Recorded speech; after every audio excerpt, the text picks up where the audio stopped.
Hi everyone, it's your girl Tamari, the Astro Fashionista. Welcome to my channel. If you haven't, please subscribe below. Press the bell icon for notifications and give this video a thumbs up. Today I'm going to be giving you our May 2019 horoscopes, and I cannot believe it's already May, you guys. I feel like this year just started. But this is going to be a pretty decent month. It's going to be a good time to get things done. We have the Sun in Taurus. So first, let's go over the general astrological forecast for all 12 signs. So what do you guys think about my new astrological wheel? This was purchased from a woman called Kesenya. She's an AstroLada astrologer. I will link her information, AstroLada's information, down below. She hand makes these, I believe, and I thought it would be the perfect thing for my monthly horoscope. So hope this helps you guys understand the astrology a little bit more. So first, let's talk about what's going on generally for all the 12 signs. So starting with May 1st. So the Sun is currently in Taurus. And whenever the Sun is in Taurus, Taurus is the first earth sign of the zodiac. It's my zodiac sign. My birthday was actually April 22nd, but it's not about me. So Taurus is all about being steadfast, stable, luxury loving, all about the five senses, being in touch with touch, feel, taste, sight. It's a very sensual sign. And when the Sun is there, we're all feeling a little bit more in tune with those parts of ourselves. So that is a big thing for the month, of course. But on May 1st, we have Mercury in Aries. So we have Mercury here. This little guy is here in Aries, and Mars is actually in Gemini down here. And Mercury is the communication planet. I think a lot of you guys are familiar with Mercury retrograde. So Mercury is actually making a positive aspect to Mars in Gemini, because those two signs are sextile on May 1st. That's a great day to put action behind ideas. The only thing is that Mercury is also squaring. It's making a square to Saturn, which is up here in Capricorn. So even if you do have a new idea that's that you want to work on, it's going to take a lot of hard work because of that Saturn influence. So just make sure that you're ready for the task. On May 2nd, we have Mercury again making a positive aspect to Jupiter. Jupiter is in his home sign Sagittarius, and Jupiter expands everything. It's the biggest planet on here. My sun got all messed up, so that's why the sun looks so small.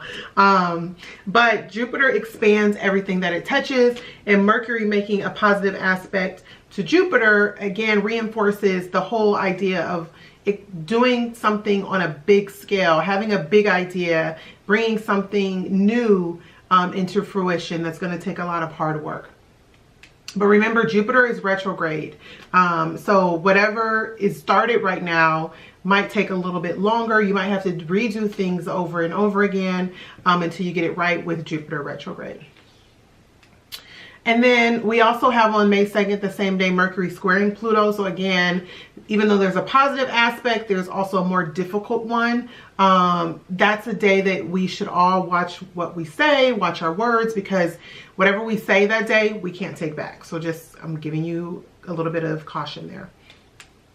On May 4th, we have a Taurus new moon. The moon is down here in Taurus, and new moons are all about new beginnings, fresh starts, really making your dreams come true if you have dreams, wiping the slate clean and just starting fresh. This Taurus new moon happens when the moon is actually making a positive aspect to Neptune in Pisces, its home sign, right here. So that's considered a sextile. And so that's going to be a day that is good for putting actions behind your dreams, because Pisces is a sign all about dreams. Neptune's is all about making things dreamy and being harmonious. And with the new moon there, it really could be a foundation for bringing your dreams to fruition. And then on the second week of May, we have, on May 6th, we have Mercury entering Taurus. So Mercury's here, it then moves down here into Taurus. The moon is going to be moving because the moon moves every 2.5 days. It's not going to be completely accurate all the time. But when the Mercury is in Taurus, Mercury in Aries was very fiery energy. It was very direct energy, saying things before you maybe think about them. Taurus is probably the opposite. Mercury in Taurus is being very methodical about the things you say, thinking before you speak, maybe speaking a little slower, so we'll all be feeling a little more calm, which I think is great after this fiery Aries energy. So Mercury will be there. And then on May 8th, Mercury is going to conjunct with Uranus. So as you can see, we have these two big planets here. Well, this is the sun. Uranus is here. Uranus is in Taurus for the next 7 years, which is a huge deal. Mercury is going to sit right next to Uranus on May 8th. And that can bring an idea out of the whim for some of us. Mercury is all about change. I mean, Mercury is about communication, but Uranus is all about unexpected change, inspiration, just things moving pretty swiftly and out of the blue. So when Mercury is there, it can mean just a new idea, but it can also mean saying things just off the fly and not really thinking them through.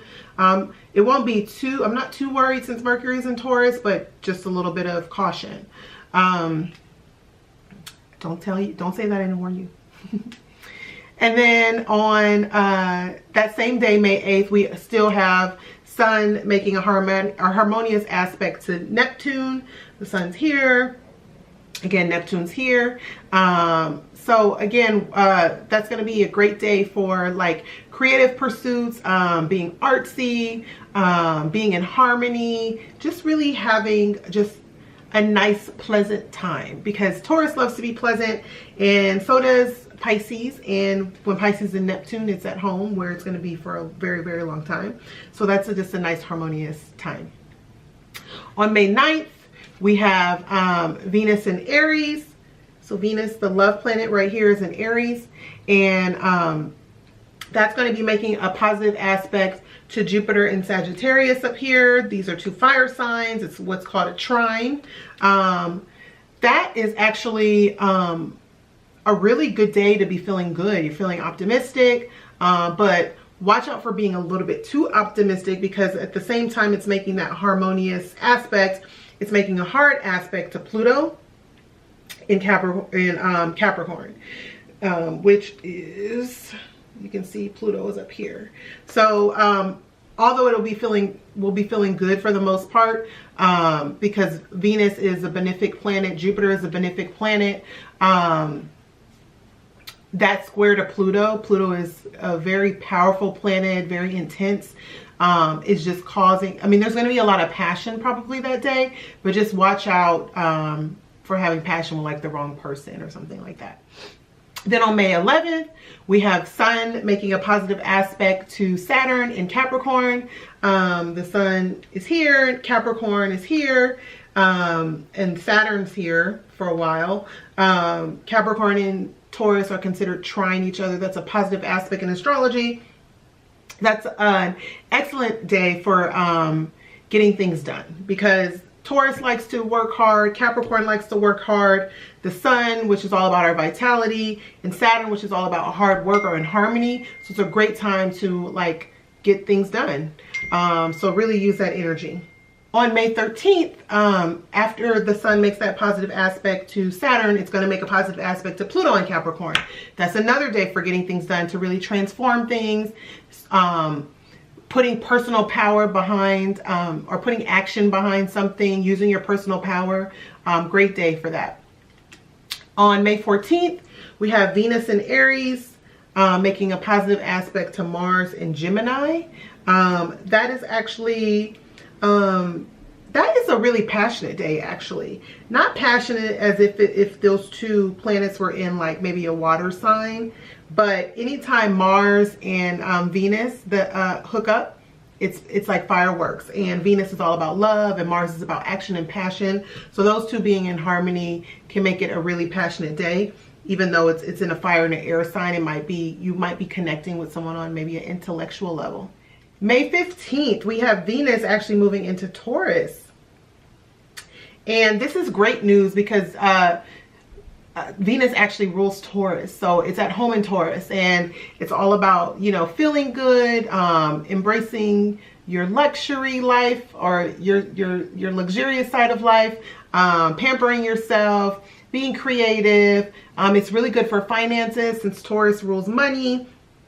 It's a really good place for Venus to be. So that's on May 15th. On that same day, Mercury is actually making a positive aspect to Neptune in Pisces. So again, feeling very dreamy and romantic. A lot of us are going to be feeling that way. But then Mars is going to enter Cancer, which is not the best placement for Mars because it's considered to be in detriment there, because Mars is exalted, which exalted means like on another level. A grand level in Capricorn, and Cancer is opposite Capricorn, so it's considered to be in detriment when it moves there. It's not terrible, but just something we might be feeling like a little bit of a slowdown, because Mars is all about action and vitality, and Cancer kind of takes its time to get things done. So there's a little bit of a slowdown there. May 21st, the Sun is actually going to enter Gemini. And now it's a social time. This is a time of the year for us to kind of connect, form new friendships, talk, go out, connect with people, maybe do some short trips or things like that. I'm just going to move this here so it's more spotlight on Gemini. So the Sun will be there. Great time for socializing. And then Mercury also enters Gemini that same day. And Mercury rules Gemini.